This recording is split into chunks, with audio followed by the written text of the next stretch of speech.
certamente melhorar a sua performance, a sua memória. Meu entrevistado de hoje é Laí Ribeiro. Laí Ribeiro é médico cardiologista e um escritor que já tem 11 best-sellers lançados no Brasil e vários no exterior. Laí, você trouxe a neurolinguística para o Brasil. Agora, antes de a gente começar a falar sobre memória, explica o que é essa palavra comprida aqui pra gente, tá bom? Neurolinguística é uma disciplina que nasceu nos Estados Unidos em 1975, na Universidade de Santa Cruz, na Califórnia, onde dois indivíduos, um analista e matemático e um linguista, se juntaram e fizeram uma analogia entre o computador e o cérebro humano. O computador tem o hardware e tem o software. O cérebro é o hardware, o software é a programação, só que nós somos animais linguísticos e a programação é linguística. Então, através da linguística, você pode reprogramar o cérebro humano. Quer dizer, a gente pode se reprogramar e melhorar como ser humano, melhorar de vida? Isso, exatamente. Se reprogramando, você reprograma geralmente para melhor. Exatamente. Isso, né? Agora, como é que a gente programa a nossa memória? É verdade aquilo que se diz que tem gente que nasce com boa memória e tem gente que nasce com má memória? Todos nós temos boa memória, só que muitos não sabem usá-la. Se você tem um aparelho extremamente sofisticado, você não sabe como ligá-lo, é como se você não tivesse, não faz diferença nenhuma. A memória é formada por engramas. Essa palavra difícil significa um complexo proteico que tem dentro da célula, que depois de um certo número de repetições fica ali. Então, por isso que a mãe da memória é a repetição. Então você tem que repetir várias vezes. Tanto é que a psicologia moderna mostra que se você repetir um comportamento 21 vezes, ele passa para a sua memória celular, ele vira um hábito.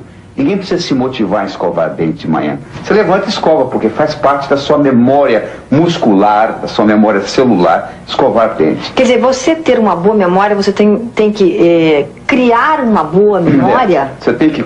São etapas. Primeiro, você tem que estar motivado para aquele tipo de informação. Você geralmente guarda aquilo que você está interessado. Você pega uma criança de 5 anos de idade, ela consegue, às vezes, cantar a música favorita dela. Por quê? Porque ela está interessada naquela música. Então, a primeira coisa que existe é a motivação. O cérebro não consegue, Márcia, guardar tudo. Não dá para guardar tudo.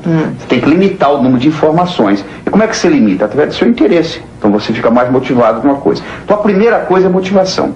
A segunda coisa das pessoas que têm, entre aspas, boa memória, elas são capazes de usar mnemônicos, são artifícios. Por exemplo, se eu disser para você, 30 dias tem abril, junho, setembro, novembro. De 28 só a 1, todos os mais 31, eu acabei de dar para você todos os números de dias dos meses do ano. Então o que eu fiz? Uma brincadeira, criei uma rima e com isso você memoriza. Então você já sabe. Então no momento que você fez isso, você criou o quê? Você criou um mnemônico.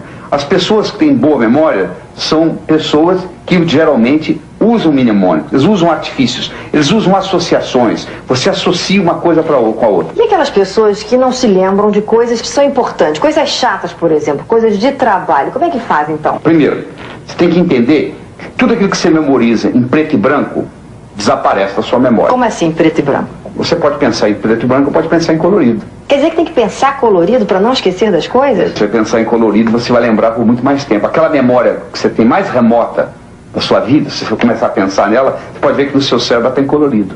Por isso que ela ficou. Segundo, aquela memória que você tem antiga, você pode checar no seu cérebro, ela está em movimento. Ela não está na forma de slide, ela está na forma de filme.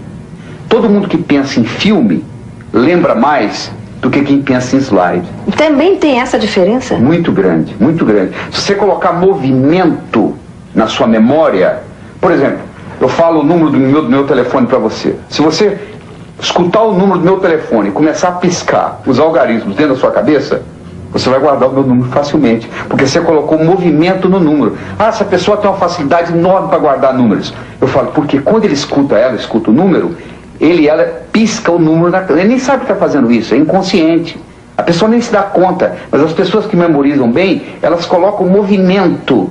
Então, às vezes, você não lembra de uma coisa, onde é que está meu relógio? Aí você entra no quarto onde você colocou o relógio, na mesma hora vem a memória, não vem? Vem. Porque o contexto voltou. Então, eu ensino para o estudante o seguinte, você está fazendo a prova no vestibular, você tem uma pergunta, você não consegue lembrar, você fecha os olhos, imagina onde foi que você estudou aquele assunto. Até na página do livro onde é que estava escrito? Exatamente. Quando ele volta na casa dele, onde ele estudou, na mesa, na mente, né? a memória volta, porque então, a memória depende do contexto. Então você está falando isso, eu vou mostrar aqui esse Como Passar no Vestibular, que é o último livro que ele está lançando agora, que você dá dicas sobre a memória. Tem 3 capítulos aí, só sobre memorização. Especialmente para quem quer passar em vestibular também. Esse livro foi feito, nós fizemos uma coletânea de conhecimento de 18 indivíduos que passaram em primeiro lugar no vestibular no ano de 96, respectivamente com seus professores e alguns vestibulandos, e fizemos um brainstorm, que faz um aluno passar em primeiro lugar. O que faz um aluno passar em primeiro lugar, Laí? É uma combinação de 3 coisas. Primeiro, ele tem que ter autoconfiança. Você conhece muita gente que estudou, chegou na hora, deu branco, não passou. Tem que ter motivação, porque senão vai assistindo televisão e não estuda. E tem que ter estratégia. Aí que entra a parte forte do livro. Tem estratégia em quê? Em raciocinar, estratégia em memorizar, estratégia em tomar nota em sala de aula, estratégia em se preparar para a prova, estratégia em fazer prova. Tudo isso tem uma estratégia. Às vezes a pessoa vai aprendendo com os erros. Então eu peguei o conhecimento desse pessoal todo. Por exemplo, todos os 18 que passaram em primeiro lugar no vestibular, todos eles, sem exceção, trabalhavam com mnemônicos. Trabalhavam com artifícios para memorizar.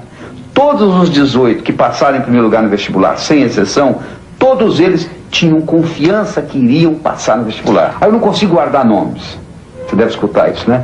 Eu falo, não é verdade. Primeiro, a maioria não escuta. Quando você é apresentado a alguém, o Franklin Roosevelt, uma vez teve um café da manhã com 15 embaixadores. Ele falou para o assistente dele, eu vou provar como ninguém presta atenção na hora que é apresentado. Você quer ver? Ele foi um por um.